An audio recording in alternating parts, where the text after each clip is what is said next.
Assalamualaikum warahmatullahi wabarakatuh. Nama saya Yoga Ardiansyah dari mahasiswa Perencanaan Wilayah dan Kota Fakultas Teknik Universitas Jember. Di sini saya akan mempresentasikan terkait Kampus Merdeka Belajar yang berkaitan dengan GIS atau Geospatial Information System.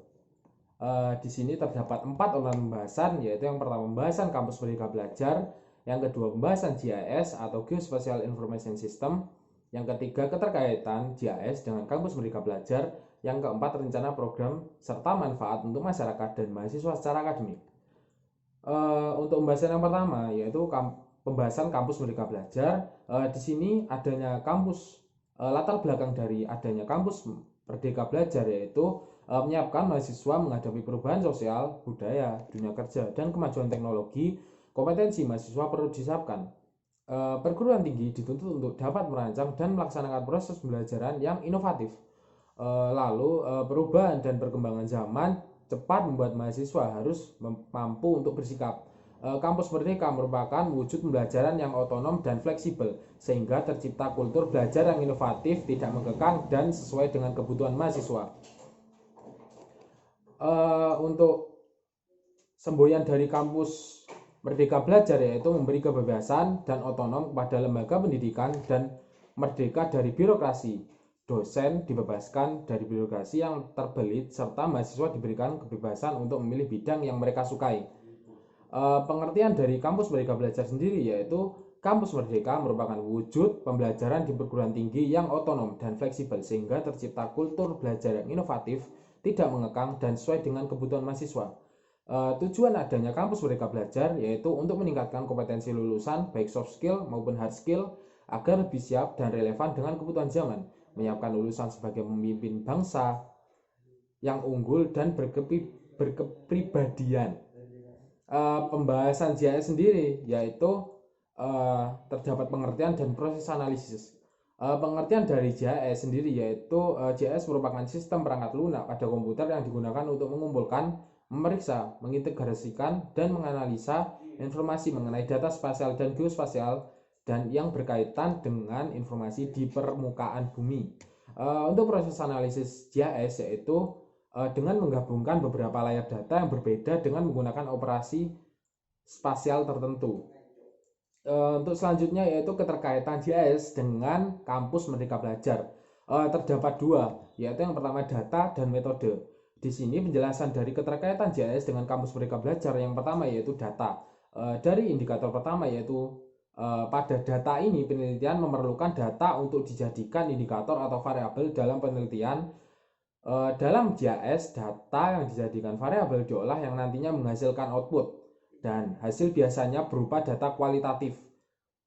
GIS biasanya digunakan dalam penelitian dalam lingkup spasial.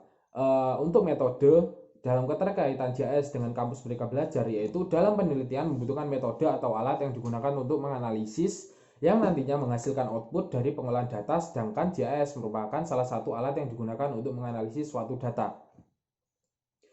Sehingga hubungan antara keduanya, data dengan metode, yaitu terletak pada fungsinya. Jika penelitian membutuhkan metode analisis atau infografis yang digunakan untuk menganalisis dan GIS adalah infografis yang digunakan untuk menganalisis.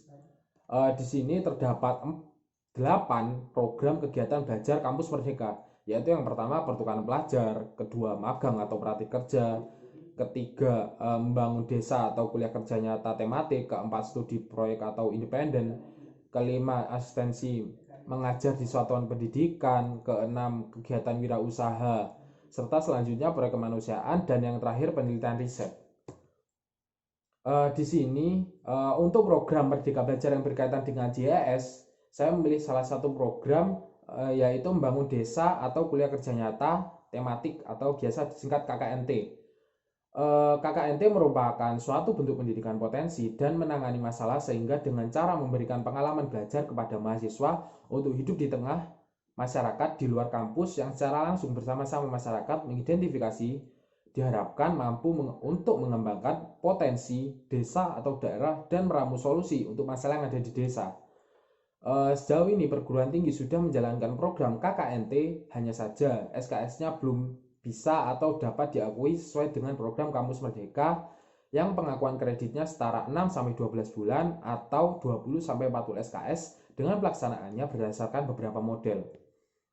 Untuk program Merdeka Belajar yang berkaitan dengan JAS, yaitu penjelasannya pelaksanaan KKNT dilakukan untuk mendukung kerjasama bersama Kementerian Desa, PDTT, serta kementerian atau stakeholder lainnya. Pemerintah melalui Kementerian Desa PDTT menyalurkan dana desa 1 miliar per desa kepada sejumlah 74.957 desa di Indonesia yang berdasarkan data Indeks Desa Membangun atau IDM tahun 2019.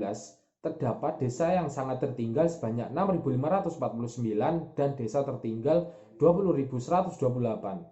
Pelaksanaan KKNT dapat dilakukan pada desa sangat tertinggal dan berkembang yang sumber daya manusianya belum memiliki kemampuan perencanaan pembangunan dengan fasilitas dana yang besar tersebut, sehingga efektivitas penggunaan dana desa untuk menggerakkan pertumbuhan ekonomi masih perlu ditingkatkan.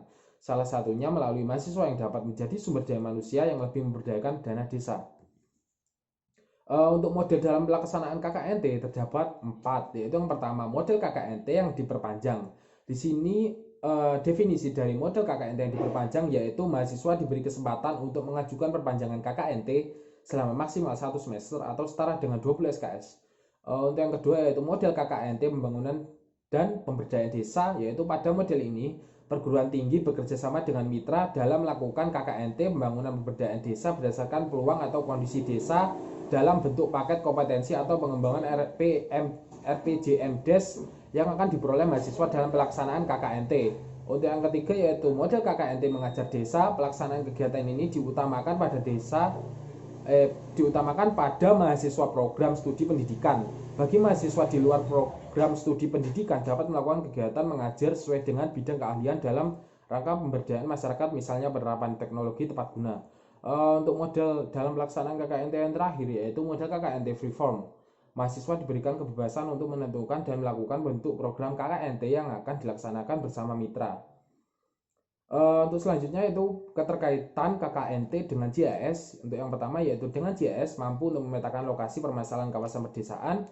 Yang kedua dengan JAS mampu untuk memetakan lokasi potensi kawasan pedesaan. Yang ketiga mampu untuk menganalisa dan mendukung pengambilan keputusan dalam sebuah perencanaan desa. Yang keempat membantu mengolah data spasial untuk menunjang pembuatan RPJMDes atau RKPDes. Untuk manfaat yang pertama yaitu masyarakat dan mahasiswa secara akademik. Untuk manfaat yang pertama yaitu untuk masyarakat yang pertama membantu masyarakat desa dalam mengembangkan potensi lokal yang dipunya. Untuk manfaat masyarakat yang kedua yaitu dapat membantu perubahan dan perbaikan tata kelola desa. Untuk manfaat mahasiswa secara akademik yang pertama yaitu mampu mengaplikasikan pembelajaran saat di kampus maupun teori-teori yang berkaitan dengan perencanaan kawasan pedesaan.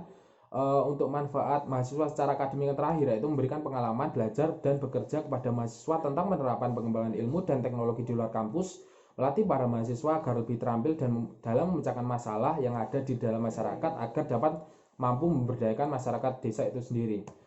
Sekian, terima kasih. Bila ada salah kata mohon maaf. Assalamualaikum warahmatullahi wabarakatuh.